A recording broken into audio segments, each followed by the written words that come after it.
You ask Tiger to solve. This deals with linear equations with one unknown. The final result is x equals 6. Let's solve it step by step. Simplify the expression. Simplify the arithmetic.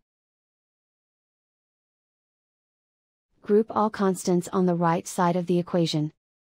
Add 12 to both sides. Simplify the arithmetic.